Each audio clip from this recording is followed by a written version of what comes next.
الحمد لله نحمده ونستعينه ونستغفره ونؤمن به ونتوكل عليه ونعوذ بالله من شرور أنفسنا ومن سيئات أعمالنا من يهده الله فلا مضل له ومن يضلله فلا هادي له ونشهد أن لا إله إلا الله وحده لا شريك له ونشهد أن سيدنا ومولانا محمدا عبده ورسوله أما بعد أعوذ بالله من الشيطان الرجيم بسم الله الرحمن الرحيم ألم يأن للذين آمنوا أن تخشع قلوبهم لذكر الله وما نزل من الحق وقال الله تبارك وتعالى يوم لا ينفع مال ولا بنون إلا من أتى الله بقلب سليم وقال النبي صلى الله تعالى عليه وسلم ألا إن في الجسد مضغة إذا صلحت صلح الجسد كله وإذا فسدت فسد الجسد كله ألا وهي القلب أو كما قال صلى الله عليه وسلم رواہ البخاری۔ بزرگوں، بھائیو، دوستو، عزیزو، انسان کی زندگی میں 3 دن سب سے اہم ہیں۔ بہت غور سے چند باتیں سنیں جو میری آپ کی زندگی کے لیے بہت ضروری ہے۔ حالانکہ میں بہت تھکا ہوا ہوں، کل رات بھی واپس سے بہت دیر سے پہنچا، پھر صبح سبق پر آیا، باوجود آج جمعہ تھا لیکن پھر سپون گیا، پھر وہاں سے آیا، لیکن ہمارے حافظ صاحب کی محبت تھی، ان کا اصرار تھا کہ دین کی نسبت پر چند باتیں ہو جائیں۔ بہرحال میں نے اپنے بڑوں کی بات کو قبول کرتے ہوئے سوچا کہ 2-4 باتیں دین کی ہو جائیں۔ اللہ مجھے بھی عمل کی توفیق دے، سب کو توفیق دے۔ انسان کی زندگی میں 3 دن بہت اہم ہیں۔ ایک وہ دن جس دن ہم دنیا میں آئے،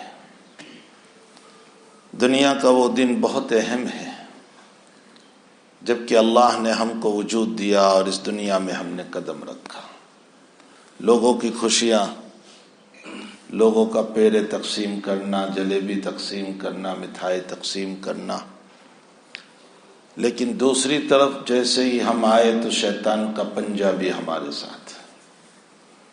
حدیث شریف میں ہے کہ بندہ جب پیدا ہوتا ہے تو شیطان اس کو چونکے مارتا ہے، سوائے انبیاء کرام علیہم الصلاۃ والتسلیم۔ حضرات انبیاء محفوظ ہیں، انبیاء کو شیطان نہیں مار سکتا ہے، انبیاء کو اللہ نے محفوظ رکھا ہے۔ لیکن نبی علیہ الصلاۃ والسلام نے احادیث میں عیسیٰ اور مریم کا استثناء فرمایا، سارے انبیاء کا نہیں۔ فرمایا تمام کو چونکے مارتا ہے لیکن مریم و ابن مریم کو نہیں مارا۔ اس کی وجہ یہ ہے کہ اصل میں عیسیٰ علیہ السلام کے باب میں کچھ لوگوں نے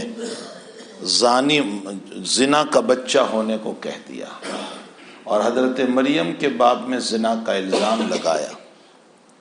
نبی علیہ السلام اس الزام کو دور کرنا چاہتے ہیں، اس لیے فرمایا کہ جن کو شیطان تک ٹچ نہیں کر سکتا ہے اس کو کوئی انسان کیا ٹچ کر سکتا ہے۔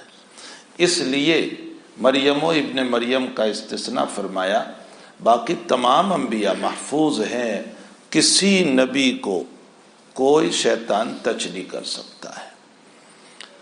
واقدی نے ایک روایت لکھی ہے کہ ہمارے آقا صلی اللہ علیہ وسلم جب پیدا ہوئے تو شیطان آیا تھا، لیکن جبریل نے اتنے زور سے مارا اس کو کہ وہ مقام عدن پر جا گرا۔ عدن یمن میں ہے، آج بھی ہے، کیپٹل ہے وہاں کا عدن، تو مکے میں مارا اور عدن میں جا کر گرا۔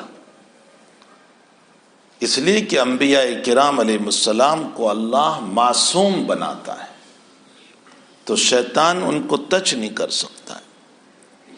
باقی دنیا کے سارے انسان جو پیدا ہوتے ہیں سب ہی کو وہ چونکے مارتا ہے، اسی لیے بچہ روتا ہے پیدا ہوتے ہی، یہ اس کی بنیاد ہے۔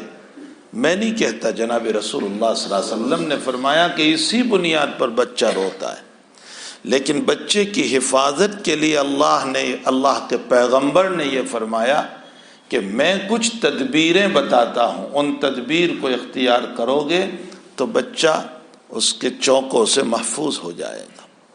اس میں پہلی تدبیر اذان کہی جائے، اس کے کان میں اذان دی جائے۔ اذان کا طریق وہ ہوگا جو منارے کا طریق ہے، یہ نہیں کہ بچے کو ہاتھ میں لیا اور اس کے کان میں اذان دی۔ ایک آدمی بچے کو پکڑ کے رکھے اور دوسرا آدمی کان پر ہاتھ رکھ کر اذان دے۔ فتاوی عالمگیری میں اسی طرح لکھا ہے کہ جیسے مینارے پر اذان دی جاتی ہے اس طرح اذان دے۔ حدیث شریف میں ہے کہ جب اذان ہوتی ہے یہ تو شیطان بھاگتا ہے، حتیٰ کہ زور سے ہوا خارج کرتا ہوا بھاگتا ہے، لہو زرات، ری خارج کرتا ہوا بھاگتا ہے۔ اس کی وجہ محدثین نے لکھی ہے کہ اذان کا بوجھ پڑتا ہے اس پر، جس کی وجہ سے وہ ری خارج کرتا ہوا بھاگتا ہے۔ اور بعض محدثین نے یہ لکھا کہ یہ اس لیے زور سے ری خارج کرتا ہے تاکہ اذان کے کلمات اس کے کان میں نہ پڑے، ورنہ قیامت میں گواہی دینی پڑے گی، اور وہ گواہی دینا نہیں چاہتا، اس لیے زور سے ری خارج کرتا ہے اور ری خارج کرتا ہوا بھاگتا ہے۔ اسی لیے ہمارے حضرت شاہ صاحب رحمۃ اللہ علیہ فرماتے ہیں کہ جو آدمی اذان کے ہوتے ہوئے بلا وجہ کے جواب نہیں دیتا ہے وہ شیطان کا بھائی ہے۔ جیسے شیطان جواب دینے سے بچتا ہے، ڈرتا ہے، بھاگتا ہے، جو آدمی بلا وجہ کے اذان کا جواب نہیں دیتا وہ شیطان کا بھائی ہے، اس لیے کہ اس نے شیطان کا طریق اختیار کیا، وہ بھی جواب نہیں دے رہا ہے تو اذان کا جواب دینا چاہیے۔ علماء نے اس کو مسنون لکھا ہے کہ اذان کا جواب دیا جائے، اور اس کے بڑے فضائل اور مناقب بیان کیے گئے۔ خود اذان کے بڑے فضائل و مناقب فرمایا نبی کریم صلی اللہ علیہ وسلم نے کہ اگر کسی کو اذان کے ثواب کا پتہ چل جائے تو لوگ قرآن اندازی کریں گے، چٹھی ڈالیں گے کہ میں اذان دوں، میں اذان دوں۔ اور ایسا ہوا۔ فتح قادسیہ کے موقع پر جب پہلی اذان کا موقع آیا تو بہت سارے صحابہ کہنے لگے ہم اذان دیں، تو حضرت سعد بن ابی وقاص رضی اللہ تعالیٰ عنہ امیر قافلہ تھے، آپ نے قرآن اندازی کی، چٹھی ڈالی، اور جس کا نام آیا انہوں نے اذان کی۔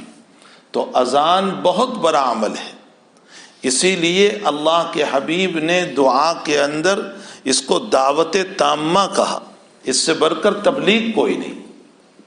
رب ہذہ الدعوت التامہ، دعوت تامہ ہے، یہ بہت بڑی دعوت ہے۔ یہ ایک تو میں اور آپ جس عمل کو تبلیغ کہتے ہیں، اور ایک جناب رسول اللہ صلی اللہ علیہ وسلم جس کو دعوت تامہ کہتے ہیں۔ اس میں توحید بھی ہے، اس میں رسالت کی گواہی بھی ہے، اس میں وحدانیت کی گواہی بھی ہے، اس میں کامیابی کی طرف بلانا بھی ہے، اس میں نماز کی دعوت بھی ہے، اور پھر اقرار توحید بھی ہے۔ تو بہت زبردست، اسی لیے حدیث شریف میں اذان اور مؤذن کے جو فضائل بیان کیے گئے اس میں ارشاد فرمایا کہ قیامت کے دن مؤذنین کی گردن بہت طویل ہوگی، اطول اعناق، لیکن اس کا یہ مطلب نہیں ہے کہ ان کی گردنیں لمبی ہو جائے گی، یہ مطلب نہیں، مطلب ان کو عزت کے مقام پر بٹھایا جائے گا، حتیٰ کہ جن ممبروں پر بٹھایا جائے گا ان ممبروں کی چمک آفتاب کی روشنی سے زیادہ ہوگی، اور گزرنے والے یہ سوچیں گے کہ یہ کوئی نبی ہے، پوچھنے پر پتہ چلے گا کہ یہ مؤذن ہے۔ تو یہ مؤذن کی فضیلت ہے، اس لیے کہ وہ دعوت تامہ کا کام کر رہا ہے۔ لیکن ہمارے حضرت اقدس تھانوی رحمۃ اللہ علیہ فرماتے ہیں کہ جبکہ مؤذن بھی اپنا مقام سمجھے، وہ بھی یہ سمجھیں کہ میں کوئی بہت بڑی دعوت دے رہا ہوں، امت کو بہت بڑا کام کر رہا ہوں، میں اتنی بڑی امت کو اللہ کی طرف بلا رہا ہوں، نماز کی طرف بلا رہا ہوں، رسول اللہ صلی اللہ علیہ وسلم کی شہادت کی طرف بلا رہا ہوں۔ تو بہرحال شیطان جو ہے اذان جب ہوتی ہے تو اس موقع پر ری خارج کرتا ہوا بھاگتا ہے تاکہ گواہی نہ دینی پڑے قیامت کے دن، یا اس لیے کہ اس اذان کا بوجھ پڑتا ہے اس کے اوپر، تو جب ہم بچے کے کان میں اذان دیں گے تو اس موقع پر شیطان بھاگ جائے گا۔ پھر فرمایا دوسرے کان میں اقامت کہو۔ پھر تیسرا عمل بتایا تہنیک کرو اس کی۔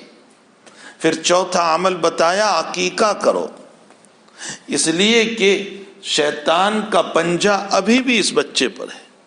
حدیث شریف میں ہے الغلام مرتہن بعقیقتہ، جیسے ہم کوئی چیز گروی رکھتے ہیں کہ مولانا یہ میری گھڑی گروی رکھ لیجئے اور اتنے پیسے دے دیجئے، تو میری گھڑی کو چھڑانے کے لیے مجھے پیسے دینے پڑیں گے۔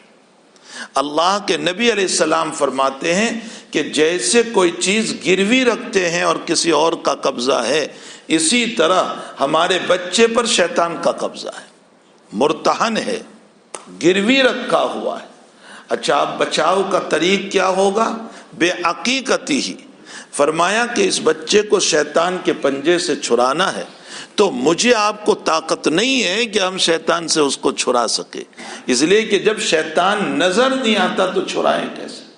حضرت الامام محمد ابن ادریس الشافعی رحمۃ اللہ علیہ کتاب الام میں فرماتے ہیں کہ کوئی آدمی جن کو اصلی شکل میں نہیں دیکھ سکتا، یہ مسلمہ مسئلہ ہے کہ جن کو اصلی شکل میں نہیں دیکھ سکتا، ہاں کسی اور شکل میں دیکھ سکتا ہے، انسانی شکل میں ہو، سانپ کی شکل میں ہو، کسی اور شکل میں ہو، لیکن انسانی شکل میں کوئی نہیں دیکھ سکتا۔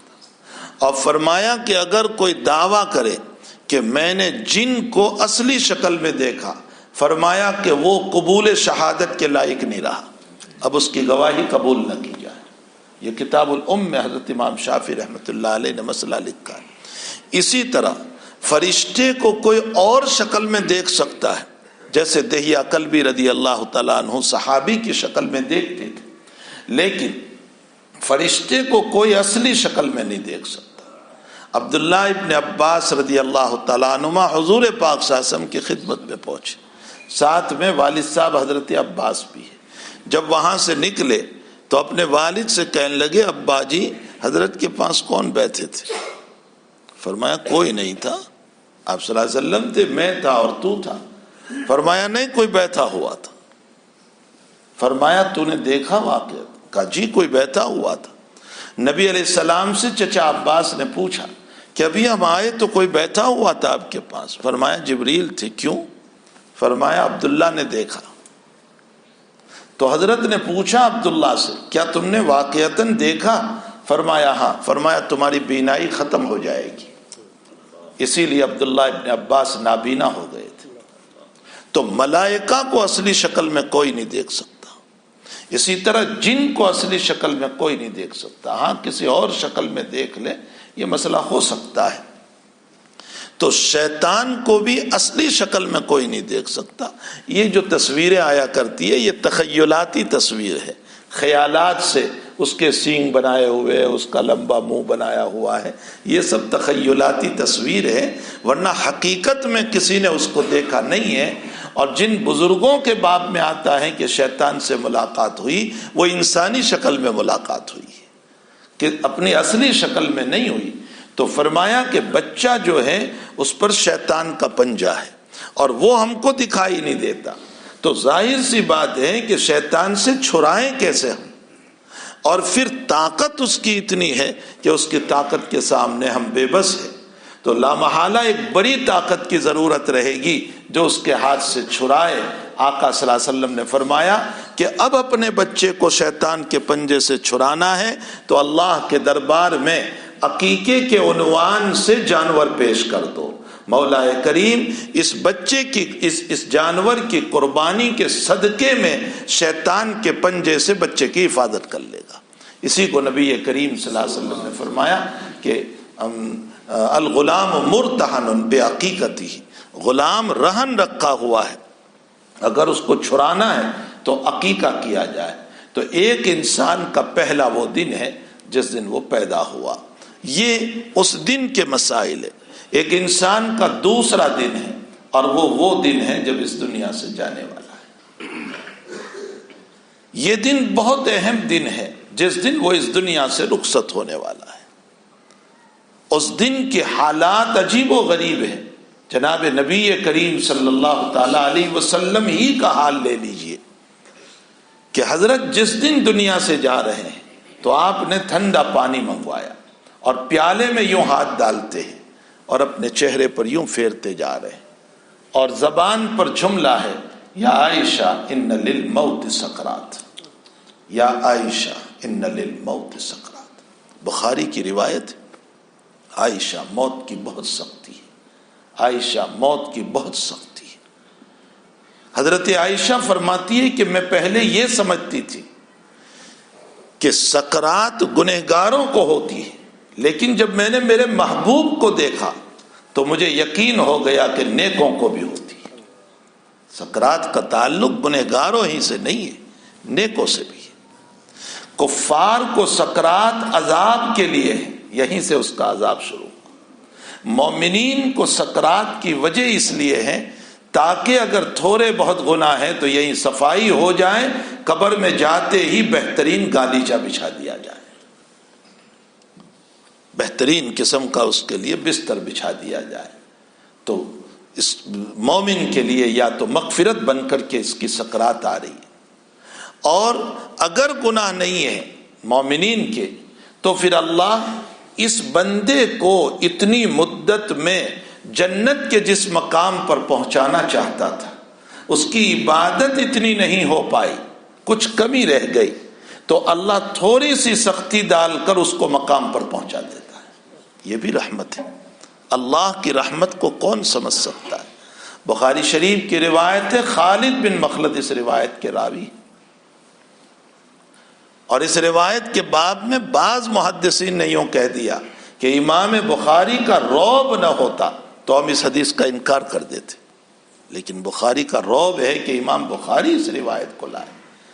اس روایت کا مضمون یہ ہے کہ میرا بندہ فرائض کے ذریعے سے مجھ سے قریب ہوتا ہے اور نوافل سے فرائض کی تکمیل ہوتی ہے۔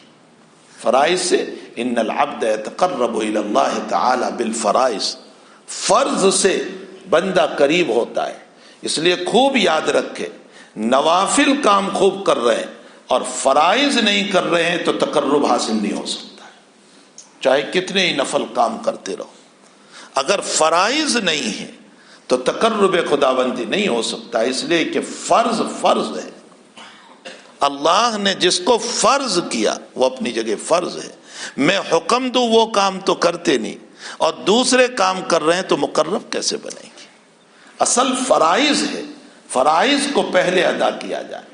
ہاں البتہ فرائض میں کمی رہ جاتی ہے تو اللہ نفلوں سے پوری کرتا ہے، پھر نفلوں سے اور فرائض سے اللہ اپنے بندے کو اتنا قریب کر لیتا ہے کہ حدیث قدسی میں ہے، اللہ اسی حدیث میں فرمایا میں اس کا ہاتھ بن جاتا ہوں جس سے وہ پکڑتا ہے، میں اس کا پاؤں بن جاتا ہوں جس سے وہ چلتا ہے، میں اس کی زبان بن جاتا ہوں جس سے وہ بولتا ہے۔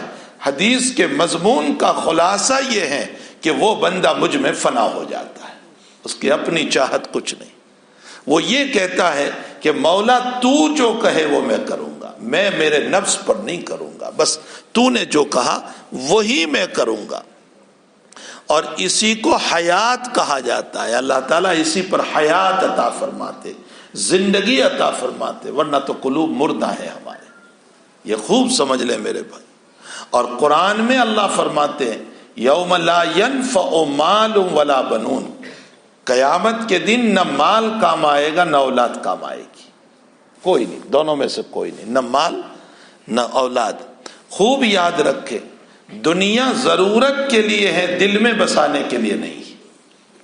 بات ذرا سمجھیں، دنیا ضرورت کے لیے ہے، خوب ضرورت میں استعمال کرے، اس لیے کہ اگر دنیا نہیں ہوگی تو پیسے کپڑے کہاں سے لائیں گے، اگر پیسے نہیں ہوں گے تو کھانا کہاں سے کھائیں گے، اگر پیسے نہیں ہوں گے مکان کہاں سے لائیں گے، اگر پیسے نہیں ہوں گے تو اولاد کی تربیت کیسے ہو پائے گی، ان کی ضرورتیں کیسے پوری ہوگی، اگر پیسے نہیں ہوں گے تو مکان کیسے بنے گا، مسجد کیسے بنے گی، مدرسہ کیسے بنے گا۔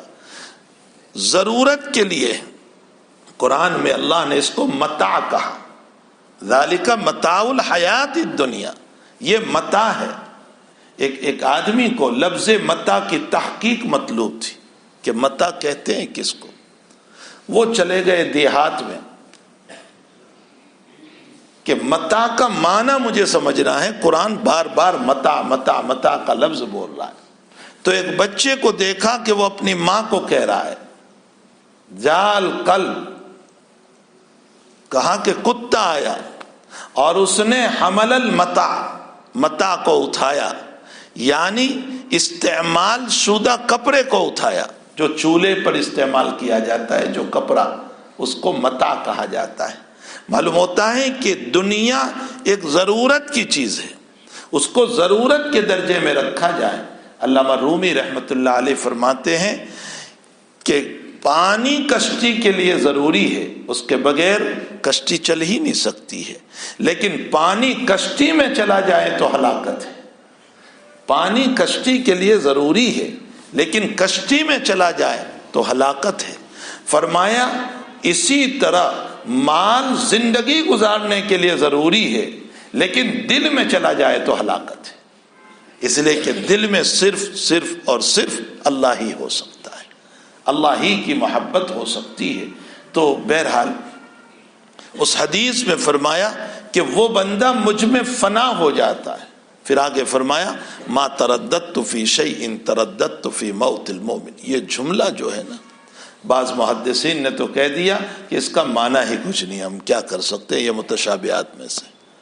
اس لیے کہ اللہ کہتا ہے مجھے کسی چیز میں تردد نہیں ہوتا، لیکن مومن کی روح کو قبض کرنے میں تردد ہوتا ہے.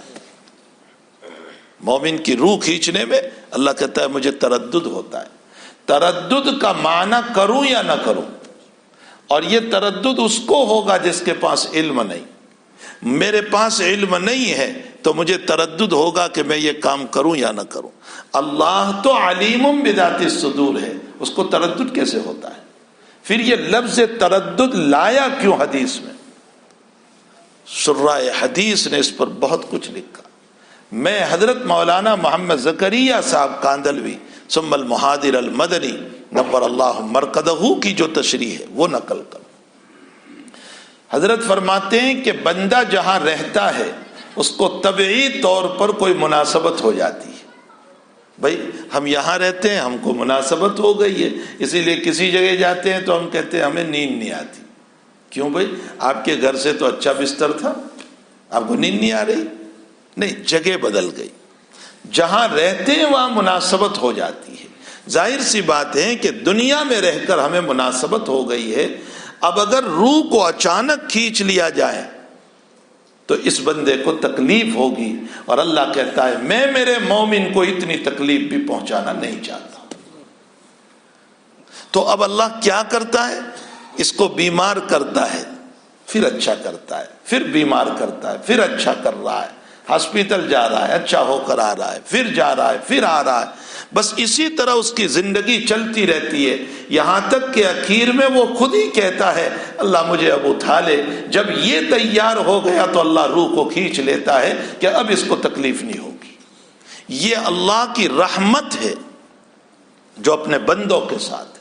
تو مومن کو جو سکرات ہو رہی ہے وہ یا تو گناہوں کی معافی کے لیے تاکہ قبر میں جاتے ہی اس کے لیے ریاض الجنہ جنت کا باغیچہ بن جائے، اور یا تو ترقی درجات کے لیے، اس کے درجات کو بلند ہونے کے لیے. لیکن قربان جائیے نبی کو جو سکرات ہوئی اس پر سوال یہ ہوتا ہے کہ نبی کے تو کوئی گناہ بھی نہیں تھے، نبی کے درجات کو بلند کرنے کی بھی کوئی ضرورت نہیں تھی. اس لیے کہ آپ کو تو اتنے درجات مل چکے ہیں کہ جنت کی چابی آپ کے ہاتھ میں. آپ کو تو اتنے درجات مل چکے ہیں کہ مقام محمود آپ کو ملا. آپ کو تو اتنے درجات مل چکے ہیں کہ سفارش آپ ہی کریں گے، کوئی اور سفارش نہیں کر سکتا ہے. آپ کو تو اتنے درجات ملے ہیں کہ اللہ اپنے عرش پر بٹھائے گا آپ کو. اس سے بڑھ کر درجات کیا چاہیے؟ تو نہ گناہ ہے نہ درجات کی بلندی ہے، تو پھر سکرات ہوئی کیوں؟ حضرات محدثین نے لکھا ہے، ہمارے حضرت گنگوئی رحمۃ اللہ علیہ فرماتے ہیں کہ نبی کو سکرات جو ہوئی اس کی وجہ یہ ہے کہ اپنی امت میں کسی کی ماں، کسی کے باپ، کسی کی بیوی کسی کے شوہر کو اگر سکرات ہو جائیں تو وہ اپنے نبی کی سکرات کو یاد کر کے تسلی حاصل کر لیں۔ امت کی تسلی کے خاطر حضور پاک صلی اللہ تعالی علیہ وسلم نے سکرات کو بھی برداشت فرمایا۔ اس سے زیادہ شفیق نبی کوئی نہیں لا سکتے ہو، تو اس سے زیادہ پیار و دلار والا نبی نہیں لا سکتے ہو۔ میرا باپ بھی نمونہ بننے کے لیے تیار نہیں ہوگا کہ وہ تکلیف اٹھائیں اولاد کو بتانے کے لیے، میری ماں بھی تیار نہیں ہوگی کہ وہ تکلیف اٹھا لے دوسروں کو بتانے کے لیے، لیکن میرا نبی امت کی تسلی کے لیے سکرات کی سختی بھی برداشت کر گیا، اور پیالے میں ہاتھ ڈال رہا ہے اور یوں کہہ رہا ہے یا عائشہ ان للموت سکرات، عائشہ موت کی بہت سختی ہے، عائشہ موت کی بہت سختی ہے، اور بار بار یوں ہاتھ اٹھا رہے ہیں اللہم رفیق الاعلی، اللہم رفیق الاعلی، اللہم رفیق الاعلی۔ لا الہ الا اللہ نہیں پڑھا ہے، رفیق الاعلی پڑھا ہے۔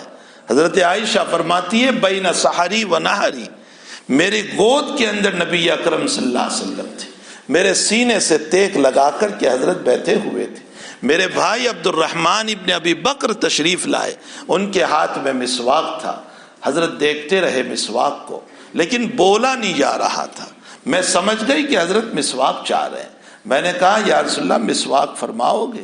آپ نے سر ہلایا، میں نے بھائی سے مسواک لیا، آپ میں ہمت نہیں تھی چبانے کی، میں نے چبایا اور نبی علیہ السلام کے منہ مبارک میں دیا۔ بڑے فخر سے بیان کرتی ہے آخری وقت میں میرا لعاب نبی کے منہ میں گیا اور نبی کا لعاب پھر میرے منہ میں آیا، میرے گود میں، میری باری میں۔ یعنی اگر حضرت ترتیب سے چلتے رہتے تو جس دن وفات ہوئی اس دن میری ہی باری تھی، تو میری باری میں اور میری گود میں حضرت کی وفات ہوئی اور آپ کی روح پرواز کر گئی۔ آپ نے اچھی طرح پر مسواک فرمایا، بہت اچھی طرح پر۔ علماء نے لکھا ہے کہ دنیا سے جاتے ہوئے بھی حضرت نے مسواک کر کے امت کو اس بات کی تعلیم دی کہ میری اس مسواک کی سنت کو کبھی نہ چھوڑنا۔ اس کے بڑے فوائد ہیں، علماء نے اس کے 70 سے زیادہ فائدے لکھے، اس میں سب سے بڑا فائدہ یہ ہے کہ مرتے وقت کلمہ نصیب ہوگا۔ جو انسان مسواک کا عادی ہوتا ہے، ہمارے جوان برش کے عادی ہو گئے، میں انکار نہیں کرتا آپ برش کیجئے، منع نہیں کرتا، لیکن مسواک بھی رکھیے۔ آپ ایک مرتبہ برش استعمال کر لیں، پھر مسواک بھی استعمال کر لیں، تاکہ حضور پاک صلی اللہ علیہ وسلم کی مبارک سنت ادا ہو جائے۔ یہ بہت پیاری سنت ہے مسواک۔ ہمارے صحابہ کرام کے کانوں پر مسواک رہا کرتا تھا۔ ابو داؤد شریف کی روایت میں کہ صحابہ اس طرح مسواک رکھتے تھے جیسے تم کان پر قلم رکھتے ہو، اس طرح پر صحابہ مسواک رکھا کرتے تھے۔ بلکہ بعض روایتوں میں ہے کہ نماز سے پہلے بھی مسواک فرماتے تھے، نماز جماعت کری ہو گئی فوراً مسواک۔ آپ حرمین میں جاؤ تو بہت سارے عرب کو آپ دیکھو گے جب جماعت کھڑی ہوتی ہے تو وہ ذرا سا مسواک کر لیتے ہیں، یہ بھی سنت ہے۔ اگرچہ حنفیہ نے اس روایت کو وضو پر محمول کیا، لیکن یہاں جو دلیل حنفیہ نے دی ہے وہ کچھ دل میں اترے ایسی نہیں ہے، اس لیے کہ حنفیہ کہتے ہیں کہ وضو نماز کے موقع پر مسواک کرنے جائے گا تو کہیں خون نکل آئے اور خون سے وضو ٹوٹ جاتا ہے، اس لیے مسواک، لیکن جو مسواک کا عادی ہو جاتا ہے نا اس کو خون نہیں نکلتا ہے، اس لیے کوئی مسئلہ پیدا نہیں ہوتا ہے کہ اگر نماز سے پہلے بھی ذرا سا مسواک کر لیا جائے، اس لیے کہ منہ کی خوشبو اللہ کو پسند ہے، اور ہم نماز میں باتیں کر رہے ہیں اللہ سے، ان المصلی یناجی ربہ، مصلی اپنے رب سے باتیں کر رہا ہے، تو جب دنیا کے بادشاہ سے بات کرتے ہیں تو خوب منہ صاف کرتے ہیں، الائچی منہ میں ڈال کر کے جاتے ہیں تاکہ بدبو کا احساس نہ ہو، رب کریم سے گفتگو ہو اور بدبو نکلا کرے ہمارے منہ سے۔ حضور پاک صلی اللہ علیہ وسلم نے فرمایا کہ بدبودار چیز کو کھا کر کے ہرگز میری مسجد میں نہ آنا۔ حضرت نے تاکید فرمائی ہے کہ بدبودار چیز کو پیاز کھا کر، لہسن کھا کر، کچا پیاز اور کچا لہسن کھا کر مسجد میں نہ آنا، اس لیے کہ تمہارے پڑوسی مصلی کو تکلیف ہوتی ہے، لیکن مصلی سے زیادہ ملائکہ کو تکلیف ہوتی ہے جو ہماری نماز کی حفاظت کے لیے مسجد میں آتے ہیں۔ اسی سے علماء نے لکھا ہے کہ ہر وہ چیز جس سے منہ میں بدبو پیدا ہوتی ہے، چاہے وہ بیڑی ہو، سگریٹ ہو، تو اس کو بہت پہلے کر کے آنا چاہیے تاکہ منہ صاف ہو جائیں، اور مسجد کے اندر اس بدبو والے منہ کے ساتھ نہ آئے۔ فقہا نے لکھا ہے کہ اگر کسی کو ایسی بیماری ہے کہ جس بیماری کی وجہ سے دوسروں کو نفرت ہوتی ہے، تو فقہا نے لکھا ہے اس کو چاہیے کہ وہ اپنے گھر پہ نماز پڑھ لے، اس لیے کہ تیری وجہ سے دوسروں کو اذیت ہوگی تو تجھے گھر پہ نماز پڑھ لینا چاہیے۔ فرمایا اللہ بلا جماعت کے بھی جماعت کا ثواب عطا کر دیں گے، لیکن کسی کو ایذا پہنچانے کا ذریعہ نہ بنے، تکلیف پہنچانے کا ذریعہ نہ بنے۔ ہماری شریعت کتنی خوبصورت شریعت ہے، کتنی بہترین شریعت ہے۔ تو خیر، میں تو یہ کہہ رہا تھا کہ سکرات جو ہے اس کے ذریعے سے ہمارے مناقب اور ہمارے درجات بلند ہوتے ہیں، گناہ معاف ہوتے ہیں۔ تو آقا صلی اللہ تعالی علیہ وسلم فرماتے ہیں، حضرت عائشہ رضی اللہ تعالی عنہ، آخری لفظ آپ کا جو تھا اللہم رفیق الاعلی، اور پھر آپ کا ہاتھ گر گیا اور آپ دنیا سے رخصت ہو گئے۔ اللہم رفیق الاعلی کا مطلب کیا ہے؟ محدثین میں کسی نے اللہ کو بیان فرمایا، کسی نے نبیوں کو بیان فرمایا۔ علامہ سہیلی رحمۃ اللہ علیہ نے لکھا ہے کہ اس سے اشارہ ہے مع الذین انعم اللہ علیہم من النبیین والصدیقین والشہداء والصالحین، یہ ہیں رفیق اعلیٰ۔ اے اللہ، میں اب شہداء کے ساتھ ملنا چاہتا ہوں، میں نبیوں کے ساتھ ملنا چاہتا ہوں، میں صالحین کے ساتھ ملنا چاہتا ہوں، میں اولیاء اللہ کے ساتھ ملنا چاہتا ہوں، اور یہ سب کے سب لا الہ الا اللہ پر گئے ہیں۔ معلوم ہوتا ہے رفیق اعلیٰ کا مطلب لا الہ الا اللہ ہے۔ اس سے علامہ سہیلی نے مسئلہ نکالا کہ اللہ کی توحید پر کوئی بھی لفظ بول لو انشاءاللہ خاتمہ بالخیر ہوگا۔ ضروری نہیں ہے کہ لا الہ الا اللہ ہی بولا جائے، ہر وہ لفظ جو اللہ کی توحید پر دلالت کرتا ہو، چاہے وہ گجراتی میں ہو، چاہے وہ ہندی میں ہو، عربی میں ہو، اردو میں ہو، جس زبان میں ہو، اللہ کی توحید پر دلالت کرتا ہے، چاہے وہ زبان سے ہو یا اشارے سے ہو۔ بہت سی مرتبہ انسان یوں اشارہ بھی کر دیا کرتا ہے کہ ایک اللہ ہے، چاہے زبان سے ہو چاہے اشارے سے ہو۔ پھر ایک بات اور یاد رکھے، موت کے موقع پر جو کلمہ مانگا جا رہا ہے وہ کون سا کلمہ ہے؟ ایمان والا کلمہ یا ذکر والا کلمہ؟ کلمے میں دونوں شان ہیں، لا الہ الا اللہ سے ایمان بھی ہے اور لا الہ الا اللہ ذکر بھی ہے۔ تو موت کے موقع پر کون سا کلمہ مانگا جاتا ہے؟ ہمارے علامہ انور شاہ صاحب کشمیری رحمۃ اللہ علیہ فرماتے ہیں کہ سکرات کے عالم میں تو ایمان قبول ہوتا ہی نہیں ہے، پھر اللہ ایمان والا کلمہ کیوں مانگے گا؟ شاہ صاحب فرماتے ہیں ذکر والا کلمہ مانگا جا رہا ہے، اس لیے کہ ایمان تو ہے ہی ہر مومن کے دل میں، ہر مومن کے دل میں ایمان ہے۔ اللہ یہ چاہتا ہے کہ میرا بندہ ذکر کرتا ہوا دنیا سے آئے، اللہ اللہ کرتا ہوا دنیا سے آئے، تو ذکر والا کلمہ مانگا جا رہا ہے، اور ذکر کرنا مستحب ہے۔ اگر کسی عذر کی بنیاد پر مرتے وقت جیسے کوئی قوما میں چلا گیا، بے ہوش ہو گیا، ہفتہ بھر وہ بے ہوش رہا، کلمہ نہیں پڑھ سکا، تو پھر اس صورت میں آپ یہ کہو گے کہ بے ایمان چلا گیا؟ لا حول ولا قوت الا باللہ، نہیں، بغیر ذکر کے گیا ہے، اور ذکر مستحب ہے، مستحب ہی تو چھوتا ہے، البتہ اللہ کا فیصلہ تو ایمان پر ہونے والا ہے۔ میں نے یہ مضمون، میں ہمارے کالیرا گیا تھا بخاری شریف کے افتتاح کے لیے، تو میں نے یہ مضمون چھیڑ دیا، تو جب میری بات ختم ہوئی تو دعا کے بعد ایک صاحب روتے روتے آئے اور مجھ سے گلے لگ گئے اور کہا مجھے تسلی ہو گئی۔ میں نے کہا کیا ہوا؟ تو کہا میں عمرے میں گیا تھا رمضان میں، اور میری بیوی نے عمرہ بھی کیا، اور عمرے کے بعد بیوی بیمار ہو گئی اور قوما میں چلی گئی، اور ہفتہ 10 دن بیمار رہی قوما ہی میں، پھر اس کی وفات ہو گئی۔ تو میں 6 مہینے سے اس خیال میں تھا کہ اتنی مقدس جگہ پر اتنی عظیم عبادت کے لیے گئی، پھر بھی بغیر کلمے کے چلی گئی۔ لیکن آج کی بات سے تسلی ہو گئی، بغیر کلمے کے نہیں گئی ہے، بغیر ذکر کے گئی، ایمان تو لے کر دنیا سے گئی۔ حضرت شاہ صاحب رحمۃ اللہ علیہ کی اس بات سے دل کو بہت تسلی ہو جاتی ہے۔ بہرحال میں یہ کہہ رہا تھا کہ ایک وہ دن ہے جس دن ہم دنیا سے جا رہے ہیں، یہ دن بڑا اہم ہے۔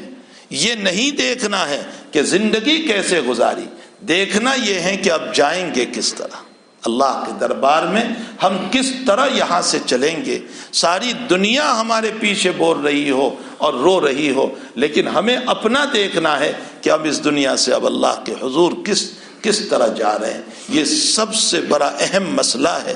فرمایا ارجعی الی ربک راضیۃ مرضیہ فادخلی فی عبادی وادخلی جنتی کا پروانہ ملتا ہے، یا پھر اللہ کی طرف سے یوں کہا جاتا ہے دفع ہو جا دفع ہو جا، اس کی مجھے کوئی ضرورت نہیں ہے۔ یہ موت کے موقع پر ہمارے حالات ہیں، اس لیے ہماری زندگی کی خوبصورتی جو ہے ہمیں موت کے موقع پر بہترین موت دینے والی ہے۔ ورنہ میری ان نظروں نے دیکھا ہے کہ 3 دن تک سکرات چلتی رہی اور گلے سے آواز نکلتی رہی، اور وہ جانور کی طرح آواز تھی۔ اس کی وجہ کیا تھی؟ اس کی وجہ یہ تھی کہ وہ سود کھایا کرتے تھے اور یوں کہا کرتے تھے سود میرا بیٹا ہے، انٹرسٹ میرا بیٹا ہے۔ اس کی موت میں نے خود میرے نظروں سے دیکھی ہے کہ 3 دن تک سکرات میں چلے ہیں اور گلے سے ایک جانور کی طرح آواز نکل رہی ہے۔ میرے بھائیو، دنیا میں تو ہم جس طرح چاہیں اپنی شان بتا لیں، میں بڑا بتا لوں اپنے آپ کو، حقیقت یہ ہے کہ وہاں دیکھنا ہے۔ ہمارے خواجہ مجذوب الحسن رحمۃ اللہ علیہ ایک شعر پڑھا کرتے تھے، وہ فرمایا کرتے تھے، علامہ سید سلیمان ندوی رحمۃ اللہ علیہ کا شعر ہے، وہ کہا کرتے تھے کہ ہم ایسے رہیں یا کہ ویسے رہیں، وہاں دیکھنا ہے کہ کیسے رہیں۔ اب یہاں تو جس شان سے رہیں گے، بس اچھی حالت میں بھی زندگی گزرے گی، بری حالت میں بھی عزت کے ساتھ بھی، ذلت کے ساتھ بھی، اور جو ہے بہترین دولت کے ساتھ بھی، غریبی کے ساتھ بھی، بیماریوں کے ساتھ بھی، شفا کے ساتھ بھی۔ یہاں تو زندگی جس طرح چاہے ہم ایسے رہیں یا کہ ویسے رہیں، وہاں دیکھنا ہے کہ کیسے رہیں۔ حضرت تھانوی کو یہ شعر بہت پسند آیا تھا، حضرت اس شعر کو بار بار پڑھتے تھے۔ تو یوم لا ینفع مال ولا بنون، قیامت کا دن وہ ہے کہ جس دن مال بھی ہمیں کام نہیں دے گا۔ قیامت کے دن تو بہت دور کی بات، دنیا میں بھی کام نہیں دیتا۔ آپ کہو گے دنیا میں مال کام نہیں دیتا؟ ہاں، میں چند مثالیں آپ کو دوں۔ دیکھو، مال کے ذریعے سے ہم بہترین بستر تو خرید سکتے ہیں، لیکن مال کے ذریعے سے میٹھی نیند نہیں خرید سکتے۔ نیند اللہ کی دولت ہے۔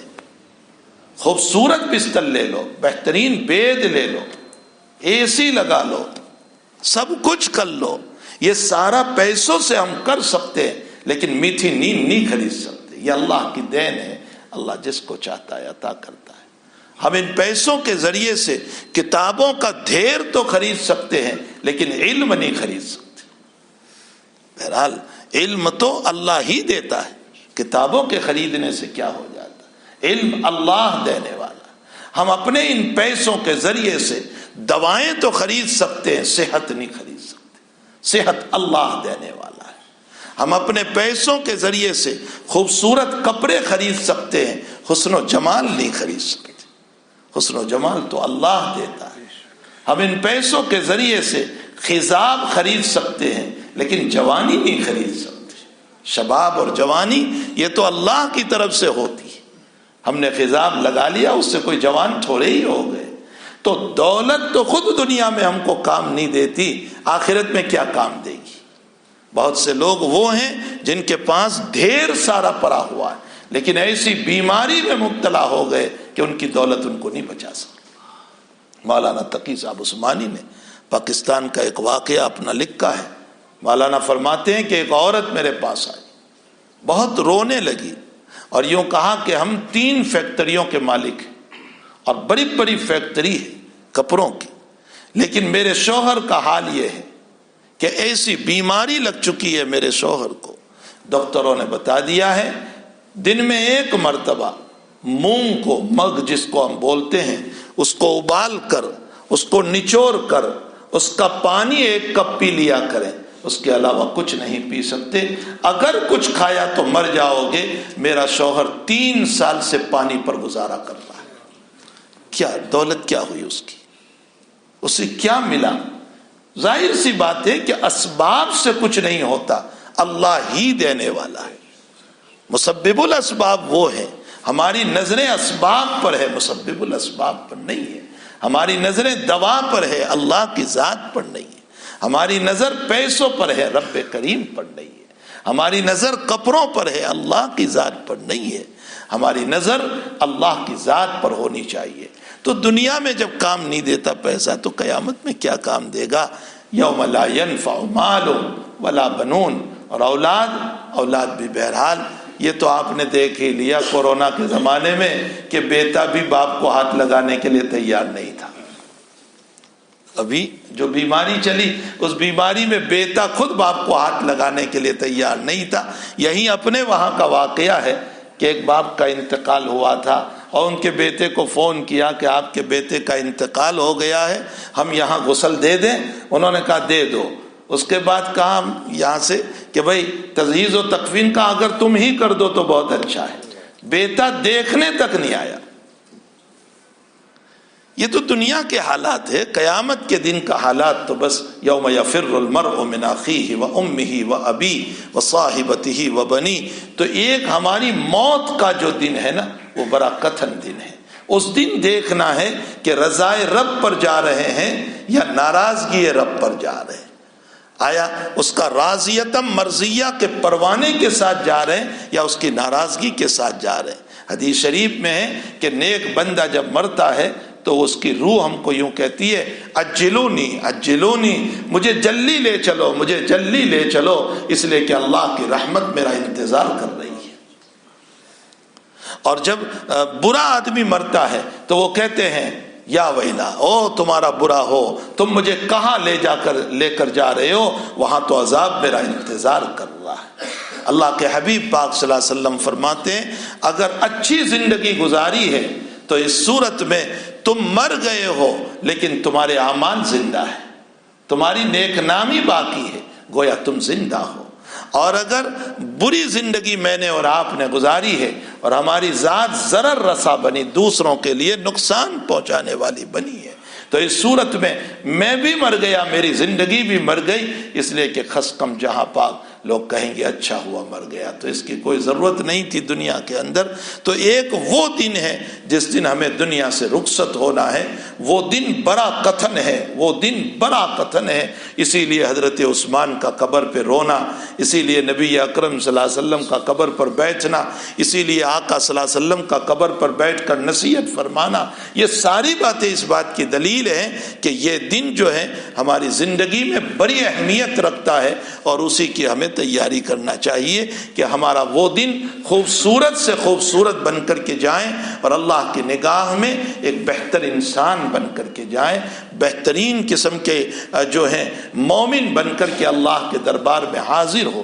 ہمارے حسن بصری رحمۃ اللہ علیہ کا مقولہ ہے، فرمایا روح جب میرے بدن میں اس نے ڈالی تھی تو بالکل صاف ستھری تھی، کوشش کرو کہ اللہ کے حوالے صاف ستھرے ہو کر جائیں۔ اگر گندگی کے ساتھ گئے ہیں تو پھر بڑے خطرہ ہے۔ اسی لیے اللہ نے قرآن میں فرمایا الا من اتى اللہ بقلب سلیم، قلب سلیم۔ قلب سلیم کس کو کہتے ہیں؟ جس کا دل سلامت ہو گناہوں سے، معاصی سے، گندے خیالات سے، برے خیالات سے۔ ہمارے حکیم الامت حضرت اقدس تھانوی رحمۃ اللہ علیہ کے سارے مواعظ پڑھ لو، تمام مواعظ کے اخیر میں حضرت کی ایک دعا ہوتی تھی، میں خود وہ دعا کرتا ہوں، اے اللہ مجھے قلب سلیم نصیب فرما، مجھے فہم سلیم نصیب فرما، مجھے عقل سلیم نصیب فرما۔ تین دعائیں، اے اللہ مجھے قلب سلیم نصیب فرما، مجھے فہم سلیم یعنی صحیح فہم نصیب فرما، میں اچھا سوچنے والا بنوں، کسی سے متعلق غلط سوچنے والا نہ بنوں، اور اے اللہ مجھے عقل سلیم نصیب فرما کہ میں کسی سے متعلق اچھا سوچوں، بھلا برا سوچنے سے کیا ملے گا؟ اسی لیے آقا صلی اللہ علیہ وسلم نے فرمایا الا ان فی الجسد مضغہ اذا صلحت صلح الجسد کلہ، ہر مومن کے دل میں اللہ تعالیٰ نے گوشت کا لوتھڑا رکھا ہے، جب وہ درست ہوتا ہے تو سارے اعضاء درست، اور وہ بگڑ جاتا ہے تو سارے اعضاء فساد پر اتر جاتے ہیں۔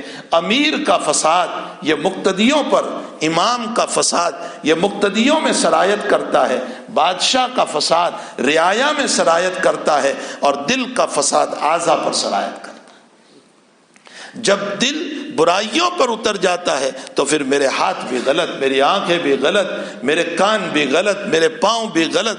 اور ایک بات بہت لذاذت سے عرض کرو، اگر میری آنکھوں میں ریتینہ اللہ حفاظت فرمائے یا کوئی بیماری آ جاتی ہے، ڈاکٹر کے پاس جاتے ہیں تو اب ڈاکٹر کہتا ہے دیکھو موبائل بہت نہ دیکھنا، یا جو ہے کمپیوٹر بہت نہ دیکھنا، یا فلاں چیز بہت نہ دیکھنا، یا فلاں چیز بہت نہ دیکھنا، ورنہ اس کی وجہ سے آپ کی بیماری بڑھ جائے گی، یا آپ کو شوگر کی وجہ سے ہو گیا ہے تو اب آپ ان چیزوں کو کھا نہیں سکتے ہیں۔ تو ڈاکٹر جتنی چیزوں سے منع کرتا ہے میں بالکل ان چیزوں کے دیکھنے سے پرہیز کروں گا۔ میرا رب کریم بھی کہتا ہے کہ میں تم کو ساری چیزوں کے دیکھنے سے منع نہیں کرتا، صرف 2 چیزوں کو دیکھنے سے منع کرتا ہوں، حرام کو شہوت سے نہ دیکھو اور کسی کو ذلتی سے نہ دیکھو، تم میرے مومن بندے بن جاؤ گے۔ حرام کو شہوت سے نہ دیکھو اور کسی مومن کو ذلتی کی نظر سے نہ دیکھو، حقارت کی نظر سے نہ دیکھو۔ مسلم کی روایت ہے کہ جب کوئی عبادت گزار بندہ، خوب سنو، جب عبادت گزار بندہ کسی غیر عبادت گزار بندے کو حقارت کی نظر سے دیکھتا ہے اور یوں کہتا ہے یہ نماز نہیں پڑھتا، یہ ایسا ہے ویسا ہے، تو رب کریم کی طرف سے اسی وقت فرشتہ مسلط ہوتا ہے، مسلم شریف میں ہے، اور وہ فرشتہ کہتا ہے کہ تیرے رب نے یوں کہا کہ میں اس کے گناہوں پر بھی اس کی مغفرت کروں گا اور میں تیری عبادت پر تجھے سزا عطا کروں گا، اس لیے کہ تیری عبادت کے ساتھ تو نے غرور کیا، تو نے تکبر کیا، تو تیرا غرور اور تیرا تکبر جو ہے وہ تجھے ہلاک کرے گا۔ اس لیے کسی کی حقارت کی نظر سے ہم نہ دیکھیں، وہ بہرحال وہ بھی اللہ کا بندہ ہے، بھائی کوئی اگر اس سے گناہ ہو جاتا ہے، گناہ برا ہے، انسان کو برا نہ کہو، گناہ برا ہوا کرتا ہے، انسان برا نہیں ہوتا ہے، انسان کو برا نہ کہو۔ اور اگر میں نے اور آپ نے انسان کو برا کہہ دیا تو پھر نتیجہ یہ ہوگا کہ رب کریم کی طرف سے ہماری پکڑ ہو جائے گی۔ تو ایک وہ دن ہے جس دن ہم اس دنیا سے رخصت ہونے والے ہیں، وہ دن بڑا اہم دن ہے جس دن ساری چیزیں ہماری چھوٹ رہی ہوگی اور ہمارے سامنے آخرت کے مناظر ہوں گے اور آخرت کی باتیں ہوگی اور ملائکہ ہوں گے۔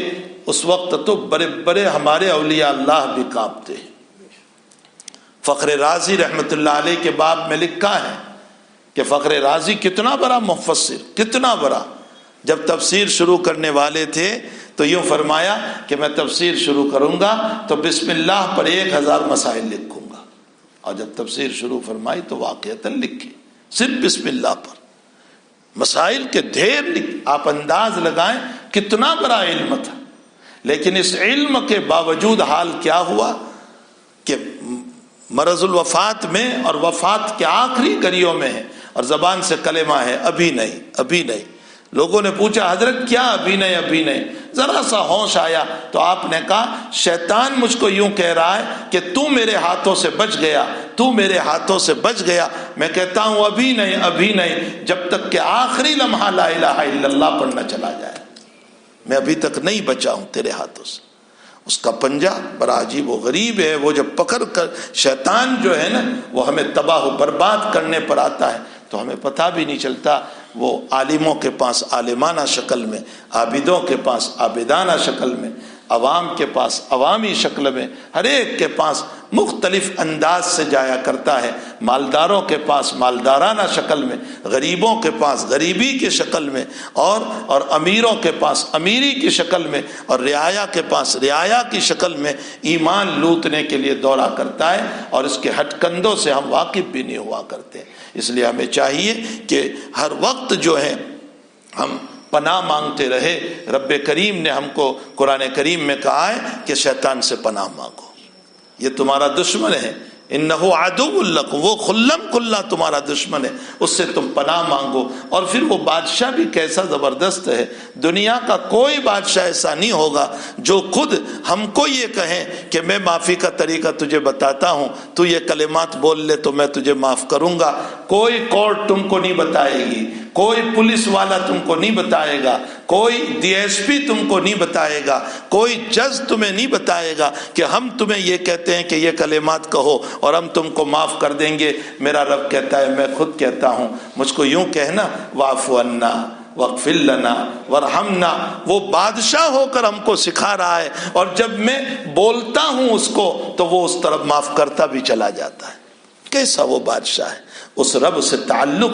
اور پھر زندگی کا تیسرا دن جو ہمارا آنے والا ہے وہ قیامت کا دن ہے، جس دن ہم قبروں سے نکلیں گے اور قبروں سے نکل کر کے اللہ کے سامنے حضوری ہوگی، اور قیامت کا دن 50,000 سنہ 50,000 سال کے برابر ہوگا۔ ایک دن کا فاصلہ نہیں، 50,000 سال کے برابر کا وہ دن ہوگا، اور رب کریم کے سامنے حاضری ہوگی۔ اور اس موقع پر مولانا تقی صاحب عثمانی نے ایک جگہ لکھا ہے، مولانا فرماتے ہیں کہ تم دنیا میں جو بولتے ہو سوچ کر بولو کہ تم قیامت میں ثابت کر پاؤ گے یا نہیں کر پاؤ گے۔ یہاں تو خیر ایران توران کی بات کر کے میں بات کو بنا بھی لوں گا، جھوٹی موتی دلیلیں پیش کر کے بات کو سلجھا دوں گا کہ نہیں یہ دلیل ہے، وہ دلیل ہے، فلاں دلیل ہے، میں دنیا میں کسی طرح لوگوں کو سمجھا دوں گا، لیکن یاد رکھو اللہ کے سامنے جھوٹی دلیلیں چلنے والی نہیں ہے۔ فرمایا بولنے سے پہلے تولا کرو کہ قیامت کے دن تمہیں اس کو ثابت کرنا ہوگا اللہ کے سامنے کہ میں یہ جو بولا ہوں اس کی دلیل کیا ہے، اور اگر ثابت نہیں کر پائے تو اس رب کریم کی طرف سے پھر انتقام، پھر اس کی پکڑ، اور بندہ معاف نہیں کرے گا تو رب معاف نہیں کرے گا۔ اگر کسی بندے کا ہم نے حق چھین لیا تو جب تک بندہ معاف نہیں کرے گا اللہ تعالیٰ بھی ہمیں معاف کرنے والا نہیں ہے۔ اس لیے زندگی کے یہ جو 3 دن ہیں، جس دن آئے اور جس دن دنیا سے روانہ ہونا ہے، اور تیسرا دن ہمارا جو ہے وہ قیامت کا دن ہے، ان آنے والا دن تو ابھی ہمارے پاس زندگی ہے، وہ زندگی کو بنانا ہے، لیکن جانے والا جو دن ہے وہ افسوس کا دن ہے۔ اسی لیے قرآن نے اس کو یوم الحسرت کہا، اس لیے کہ اب تو دنیا سے جا رہے ہیں، اب کیا کریں گے، اب تو کوئی مسئلہ ہی نہیں رہا ہے۔ اس وقت تو توبہ بھی قبول نہیں ہوتی کہ چلو توبہ کر لیں اور معاف ہو جائے، تو توبہ بھی قبول نہیں ہوتی۔ وہ یوم الحسرت ہے، ہماری موت کا وقت جو ہے اس وقت کچھ نہیں ہوتا ہے۔ اس لیے اس سے پہلے کی جو زندگی ہے اس کو ہم بہت درست کر لیں، بہت درست کر لیں، اور انابت اللہ کا مزاج بنائیں۔ انابت اللہ کا معنی اللہ کی طرف رجوع، خلوتوں میں رونا۔ ففاضت عیناہ خالیا، نبی علیہ السلام فرماتے ہیں 7 قسم کے لوگوں کو اللہ اپنے عرش کے سائے میں رکھنے والا ہے۔ ان میں ایک وہ آدمی ہے، وہ جوان ہے جس کی جوانی اللہ کی عبادت میں گزری، شاب نشأ فی عبادت اللہ تعالی۔ میرے بہت سے نوجوان، میرے بھائی، میرے بچے بیٹھے ہوئے ہیں، اللہ نے آپ کو جوانی دی ہے، آپ کی جوانی اللہ کی عبادت میں گزرے، حرام لقموں سے بچے، حلال لقموں پر گزارے، اور رب کے ساتھ تعلق رکھے، اور نمازوں کا اہتمام کریں۔ میں یہ نہیں کہتا ہوں آپ تہجد پڑھیں، آپ فلاں کریں فلاں کریں، فرائض کو اچھی طرح ادا کر لیں اور حلال کا اہتمام کر لیں، اس زمانے کے ولی بن جاؤ۔ شاب نشأ فی عبادت اللہ۔ اور اسی حدیث میں فرمایا کہ وہ جوان، وہ انسان جس کو خوبصورت حسن و جمال والی عورت اور اونچے نسب والی عورت نے غلط بات کے لیے دعوت دی، اور میں یہ کہہ کر پیچھے ہٹ گیا اللہ مجھے دیکھ رہا ہے۔ ایک تو یہ ہے کہ ارے گہرے کوئی عورت بلا لے جو ذات و منصب و جمال بھی نہیں ہے، خوبصورتی بھی نہیں ہے، منصب بھی نہیں ہے، وہ نہیں، حسن و جمال کی پیکر، نسب بھی اس کا بہت اعلیٰ، اور وہ مجھے بلائے اور میں یہ کہہ دوں اتق اللہ، اللہ سے ڈر بھائی، اللہ سے ڈرو، یہ کہہ کر میں پیچھے ہٹ گیا۔ فرمایا اللہ اپنے عرش کے نیچے جگہ عطا فرمائیں گے۔ ہمارے حضرت ہردوئی رحمۃ اللہ علیہ جو حضرت اقدس تھانوی کے آخری خلیفہ تھے، بڑا بہترین ترجمہ انہوں نے فرمایا، اور وہ ترجمہ مجھے بہت پسند آیا۔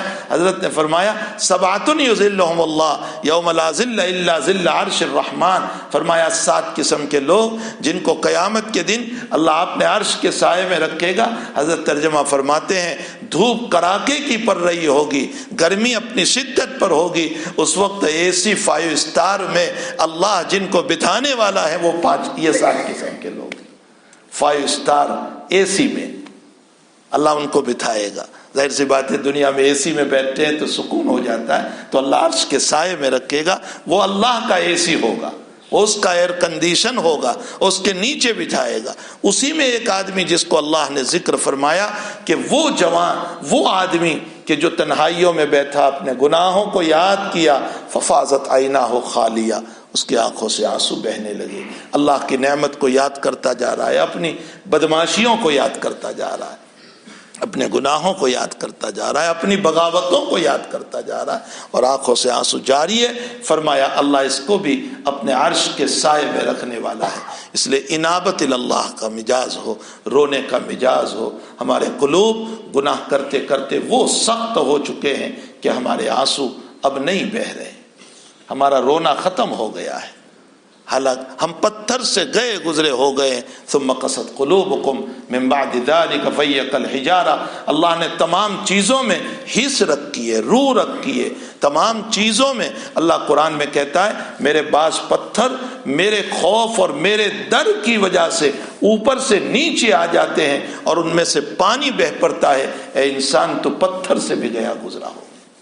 بخاری شریف میں ہے کہ جس ستون سے نبی علیہ السلام سہارا لے کر خطبہ دیا کرتے تھے، جب ممبر نبوی بنا، اور ممبر نبوی سن 8 میں بنا، تو ممبر نبوی بننے کے بعد حضرت نے اس ستون کو چھوڑ دیا اور ممبر پر تشریف لے گئے۔ سارے صحابہ نے سنا کہ اس ستون کے اندر سے رونے کی آواز آئی، سارے صحابہ نے سنا۔ حضرت نیچے اترے، اس کو یوں اپنے سینے میں لیا اور سینے میں لے کر پھر اس کو وہاں سے اٹھوایا، اور اٹھانے کے بعد وہاں اس کو دفن کر دیا۔ میرے بھائیوں، ایک درخت، ایک سوکھا ستون، ایک سوکھا تھمبا جو ہے وہ فراق نبوی پر رو رہا ہے۔ افسوس کہ ہماری سنتیں چھوڑ کر بھی ہمیں رونا نہیں آتا، ہم پتھر سے زیادہ گئے گزرے ہو گئے۔ تو ہمیں چاہیے کہ انابت اللہ، رجوع اللہ، رونے کا مجاز۔ میں نے آج دوپہر میں بھی واقعہ سنایا تھا کہ شاہ عبدالعزیز صاحب محدث دہلوی رحمۃ اللہ علیہ کے زمانے میں ایک فقیر تھا، بھیک مانگا کرتا تھا، اس کی کسی سے دوستی تھی، وہ بھیک مانگ مانگ کر کے ان کے پاس جمع کرتا تھا۔ کچھ دن گزر گئے کہ وہ بھائی آیا ہی نہیں پھر دوبارہ مانگنے کے لیے، جمع کرانے کے لیے۔ تو اس آدمی کو فکر ہوئی کہ اس کی امانت میرے پاس ہے، اس کا جو ایڈریس تھا، پتہ تھا، تو یہ تلاش کرتا ہوا وہاں گیا، تو وہ تو بیمار پڑا ہوا تھا۔ اس نے کہا کہ میں تیرے ہی انتظار میں تھا بھائی، اچھا ہوا تو آ گیا، تو میری امانت تیرے پاس ہے، میں مر جاؤں تو میری تجہیز و تکفین کرنا، اور اس کے بعد باقی جو پیسے ہیں وہ میری قبر میں رکھ دینا۔ وصیت کے مطابق کیا گیا۔ لیکن چند دن کے بعد اس آدمی کے دل میں یہ خیال آیا کہ اس کو پیسوں کی کیا ضرورت ہے، جو میں نے رکھے ہیں، مجھے ضرورت ہے، چلو میں قبر سے نکال لوں۔ جب اس کی قبر کھودی اور نکالنے گیا تو اس کے ہاتھ میں جلن شروع ہو گیا، اور ایسا سخت جلن، ایسا سخت جلن کہ جب تک پانی میں ہاتھ رکھتا تھا ٹھیک ہوتا تھا، جیسے ہی پانی سے ہاتھ نکالتا تھا پھر جلن شروع ہو جاتا۔ ڈاکٹر حیران ہے، کوئی بات سمجھ میں نہیں آ رہی ہے، علماء کے پاس دعا کے لیے جا رہا ہے، کوئی مسئلہ حل نہیں ہو رہا ہے، نہ کوئی دوا ہے نہ دعا کارگر ہو رہی ہے۔ کسی نے کہا شاہ عبدالعزیز صاحب کے پاس چلا جا۔ وہ شاہ عبدالعزیز صاحب رحمۃ اللہ علیہ کی خدمت پہ پہنچا۔ شاہ صاحب نے فرمایا جہنم کی آگ ہے، کیسے دور ہوگی؟ یہ تو جہنم کی آگ ہے، جہنم کی آگ دور نہیں ہو سکتی، اب موت تک تیرا یہ حال رہے گا۔ اور اس کا حال یہ ہے کہ برداشت نہیں ہو رہا ہے۔ جب حضرت نے یہ جملہ کہا کہ موت تک یہ حال رہے گا اور موت کے بعد تو اللہ بہتر جانتا ہے، وہ رونا شروع کیا، اس نے خوب رویا، خوب رویا، اس کے آنسو بہتے جا رہے ہیں اور یوں اپنے ہاتھ کو پھیرتا جا رہا ہے۔ شاہ صاحب نے فرمایا، شاہ عبدالعزیز صاحب نے، یہ تیرا آنسو والا ہاتھ ہے نا، ذرا اس کے اوپر پھیر دے۔ اس نے ہاتھ پھیرا اور اسی وقت جلن ختم ہو گئی۔ فرمایا حضرت یہ کیا کرامت آپ کی؟ فرمایا کرامت کچھ نہیں ہے، میرے نبی کا فرمان ہے جہنم کی آگ کو کوئی چیز بجھا سکتی ہے تو گنہگار کے آنسو بجھا سکتے ہیں۔ یہ جو تیرے آنسو نکلے، ان آنسوؤں کی بدولت اللہ نے ختم کیا ہے۔ تو میرے بھائیوں، ہمارے آنسو بہت قیمتی ہے، حضرت نانوتوی رحمۃ اللہ علیہ فرمایا کرتے تھے اللہ کے وہاں سب کچھ ہے، وہاں فخر ہے، غرور ہے، تکبر ہے، شان ہے، بلندی ہے، سب کچھ ہے، لیکن اللہ کے وہاں تواضع نہیں ہے، عاجزی نہیں ہے، انکساری نہیں ہے۔ بندہ جب تواضع کرتا ہے، عاجزی کرتا ہے، انکساری کرتا ہے اور روتا ہے تو اللہ ان آنسوؤں کو استوک کر کے اپنے فرشتوں سے کہتا ہے ہمارے وہاں سب کچھ ہے لیکن آنسو نہیں ہے، اس کو جمع کر لو، یہ اتنے قیمتی ہے کہ میں اس کے ذریعے سے میری جہنم بجھا سکتا ہوں۔ یہ حدیث کا مضمون ہے، یہ حدیث کا مفہوم ہے جو مشکات کی روایت ہے جس کو میں آپ کو سنا رہا ہوں۔ اس لیے رونے کا مزاج بنائیں، اللہ کے سامنے اپنے گناہوں کو یاد کر کے روئیں، اس کی نعمتوں کو یاد کریں، کیسی کتنی نعمتیں اس نے ہم کو دے رکھی ہے۔ ہماری آنکھیں نعمت، ہمارا دماغ نعمت، ہمارے ہاتھ نعمت، ہمارے پاؤں نعمت، یہ ساری باڈی نعمت ہے۔ اور ان تمام نعمتوں کے باوجود اس سے بڑھ کر نعمت یہ ہے کہ لقمہ ہم نے اٹھایا، چبایا، اور چبانے کے بعد یہ گلے کے اندر لے جانا یہ میرے آپ کے بس میں نہیں تھا، سانس کی نلی سے بچا کر کھانے کی نلی میں لے جانا یہ بھی اللہ ہی کا کام تھا۔ اس نے کھانے کی نلی میں اتار دیا، اور جب بودی سے نکالنے کا مسئلہ آیا تو حضرت امام بخاری نے کتاب التفسیر میں لکھا ہے کہ کھانا بھی یہاں سے اور پانی بھی یہاں سے، لکوڈ بھی یہاں سے، لیکن جب نکالنے کا مسئلہ آیا تو پیشاب کے لیے علیحدہ راستہ بنایا اور نجاست کے لیے علیحدہ۔ امام بخاری فرماتے ہیں ایسا کیوں کیا؟ فرمایا اس میں حکمت یہ ہے کہ اے میرے بندے، اگر نکالنے کے لیے بھی ایک ہی راستہ بناتا جیسے ڈالنے کے لیے ایک راستہ ہے تو وہ تو موتی نجاست کے لیے راستہ ہوتا تو ہر وقت لکوڈ نکلتا رہتا، تو کبھی پاک ہی نہیں ہو سکتا تھا۔ میرے بندے میں تجھے پاک رکھنا چاہتا تھا، اس لیے میں نے دو راستے بنائے، ایک لکوڈ کا راستہ پیشاب کا اور ایک موتے پخانے کا راستہ بنایا۔ تو اس رب کریم کے کتنے انعامات ہیں، احسانات ہیں، اس کو ہم یاد کریں، اور یاد کرنے کے ساتھ ہمارے اپنی بے حیائیاں، گناہ، اپنی شرارتیں، اپنے رب کی بغاوتیں، اس کو یاد کریں اور تنہائیوں میں بیٹھ کر کے اپنے رب کے سامنے روئیں۔ اسی لیے قاری صاحب نے جو آیت پڑھی ذہن میں وہی آیت میرے سمجھ میں آئی کہ میں اسی پر کچھ بات کر دوں۔ الم یأن للذین آمنوا، اے لوگو، اے ایمان والو، کیا ابھی وہ وقت نہیں آیا کہ تم اللہ سے ڈر جاؤ؟ کیا یہ دنیا کے حالات تم کو اللہ سے نہیں ڈرا رہے؟ قبروں کے اندر جانے والے تم کو اللہ سے نہیں ڈرا رہے؟ تم اس بیماری کے اندر ہزاروں کو قبرستان پہنچا چکے ہو، صبح کو 4 جنازے چلتے تھے، شام کو 6 جنازے چلتے تھے، کیا ان کی تدفین یہ تمہیں آخرت نہیں یاد دلا رہی تھی؟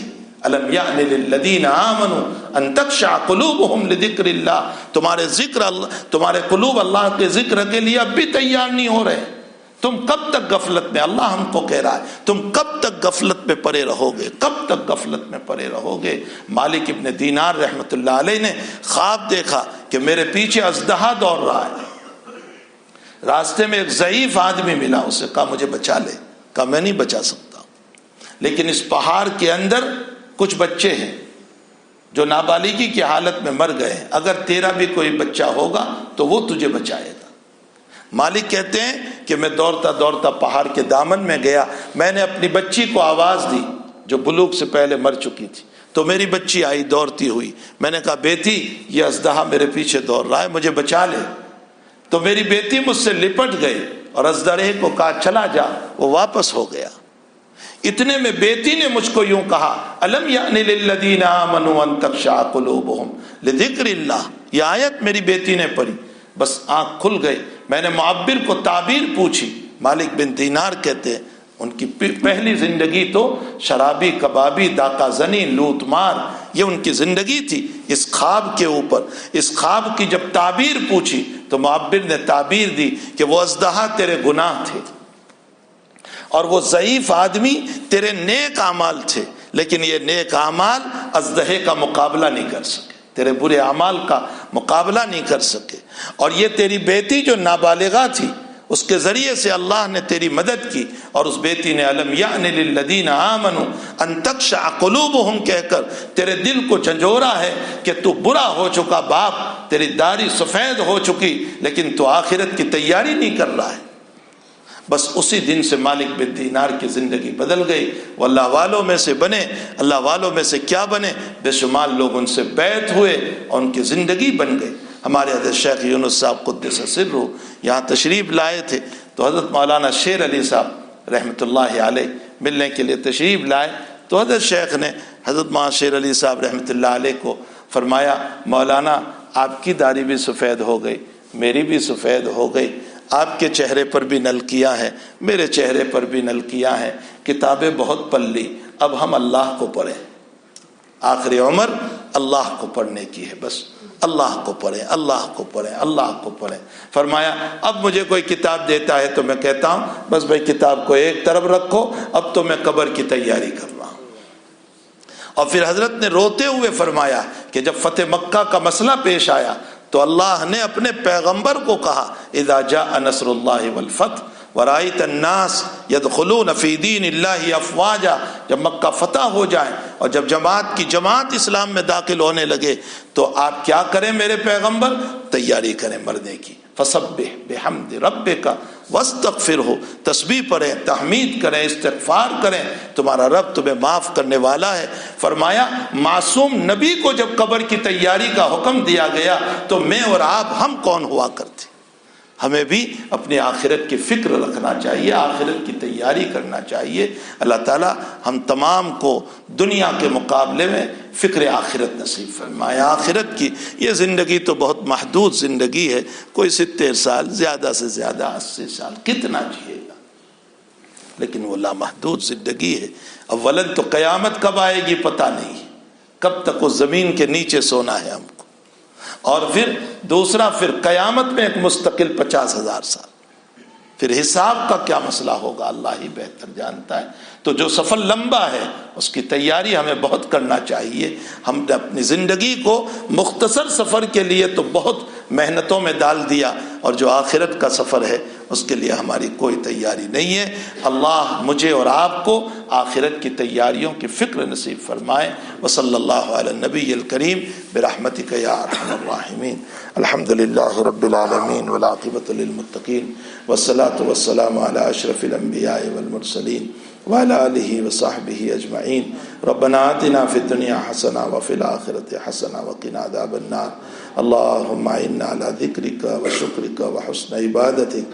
اللہم وفقنا لما تحب وترضى من القول والعمل وجنبنا الفواحش والمعاصی والخطایا والزلل. اللہم اجعلنا عندک ولیجا واجعلنا عندک زلفى وحسن مآب. اللہم انا نعوذ بک من جہد البلاء ودرک الشقاء وسوء القضاء وشماتة الاعداء. اللہم ربنا ظلمنا انفسنا وان لم تغفر لنا وترحمنا لنکونن من الخاسرین. اللہ ہمیں آخرت کی فکر نصیب فرما. اللہ ہمیں موت کی تیاری کی توفیق عطا فرما. اے الہ العالمین ہمیں توابین میں سے بنا دے. اللہ ہمیں صالحین میں سے بنا دے. اللہ ہمیں عابدین میں سے بنا دے. اللہ ہمیں زاہدین میں سے بنا دے. اللہ ہمیں نیکیاں کرنے والوں میں سے بنا دے. اللہ ہمیں تیرے مقرب بندوں میں سے بنا دے. اللہ ہمیں مرضیین میں سے بنا دے، جس سے تو راضی ہوتا ہے ان میں سے ہمارا شمار فرما دے.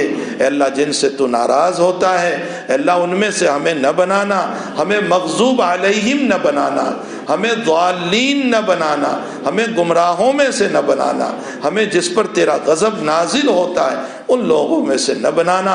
اے اللہ جب تک جلائیں آبرو عزت و ایمان کے ساتھ جلانا، اور اٹھائیں تو ایمان پر خاتمہ فرمانا.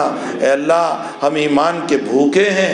اے الہ العالمین بس ہمارے چہرے کی رونق ہی تب ہوگی جب ہم لا الہ الا اللہ پڑھتے ہوئے تیرے پاس آ رہے ہوں گے. ہمارا چہرہ منور تب ہوگا جب کہ تو ہم کو کہہ رہا ہوگا ارجعی الی ربک راضیۃ مرضیہ فادخلی فی عبادی وادخلی جنتی.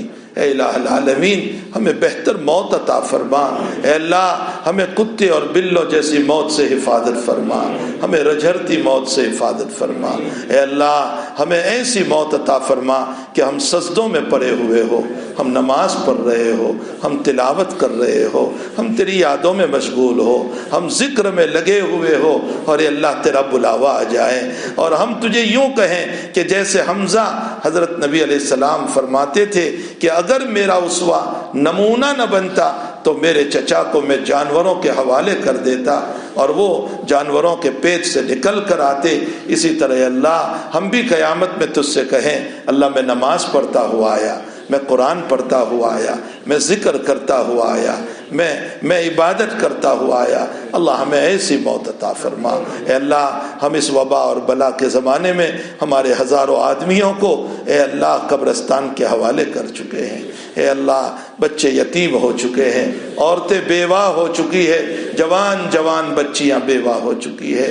مولا کریم ان مرحومین کی مغفرت فرما دے، ان کے درجات بلند فرما دے، اے اللہ ان کو اعلیٰ علیین میں جگہ عطا فرما، اے اللہ ان کے پسماندگاہ کو صبر جمیل عطا فرما، اے اللہ جوان بیٹیوں کو فتنہ نہ بنانا، اے اللہ فتنہ بننے سے ان کی حفاظت فرمانا، اے اللہ ان کی غربت کی وجہ سے وہ اپنی عزت بیچنے نہ لگ جائیں، مولا کریم اے اللہ ان کی آبرو عزت کی حفاظت فرما لینا، اے الہ العالمین ان یتیم کے سر پر کوئی ہاتھ رکھنے والے پیدا فرما دے جو ان یتیموں کی کفالت فرما لے اور یتیموں کی ضرورت کو دست غیب سے اللہ تو پورا کروا دے۔ اے اللہ اس مجمع میں جو پریشان حال ہیں سب کی پریشانیوں کو دور فرما، اے اللہ جو مصائب میں ہیں مصیبتیں دور فرما، بیمار ہیں شفا عطا فرما، سب کو عافیت عطا فرما، سب کو عافیت عطا فرما، سب کو عافیت عطا فرما۔ اے اللہ جو مانگا اپنے فضل سے عطا فرما، نہیں مانگا اپنے فضل سے نصیب فرما۔ ہماری دعاؤں کو اپنے فضل و کرم سے اس مجلس کے مخلصین کی آمینوں کے ساتھ قبول فرما، آمین یا رب العالمین۔ وصلی اللہ علی النبی الکریم برحمتک یا ارحم الراحمین۔ اللهم